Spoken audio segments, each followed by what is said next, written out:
Me whakawātea ngā hōngere matua o te reo tātaki hei hōngere mahi pūtea noiho. Koera tētahi o ngā whakaaro kua puta i te minita i ngā take pāpāho ia Jonathan Coleman. Kei te tātaku ia i te reo tātaki kia kaha ake tā rātou mahi pūtea.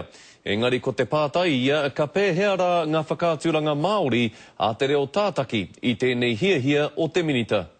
The cyclone is expected to increase to Category 4. He pūrongo mō tētahi tūpuhi, aha kua kei wainganui i ngā rangatira o te hōngere tuawhitu nei, he momo tūpuhi anō.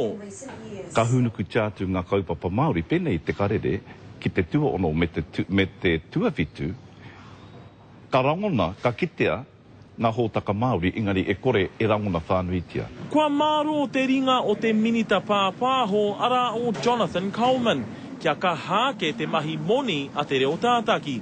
Ko tētahi o ngā whakaaro, kia tango hia ngā whakāturanga iti nei ngā kaimātakitaki i ana hōngere matua. Kia riro mā ana hōngere teina ke aua hōtaka e whakapāho.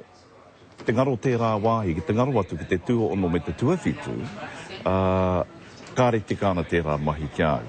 Nā te mea koina tētahi o ngā tikanga o te reo tātaki o Aotearoa. Kāore te reo tātaki i hiahia ki te whakaputa kōrero mo te take nei. Kāore hoki te minita a Jonathan Coleman i hiahia ki te kōrero ki runga kāmera. He oi e ai ki tōna tari kei te hiahia te minita ki te whakakahāke i te taha pakihi o te reo tātaki. He nui ngā whakaaro kei runga i te tēpu i tēnei wā. E ai kia hone he tohu tērā e hiahiana te kāwanatanga ki te hoki ki tā rātau kaupapa here o te tau iwa te kaumā iwa me te whakarahi i ngā moni hei maunu kia pai ai te hoko atu i te reo tātaki. Kāre pore ki taku mōhio, ka hoki ki taua kaupapa here anō, nā ka hoko nā atu te teihana tuatahi me te tuarua, ka nahue mai ana ka hōtaka Māori i te tuaono me te tuawhitu.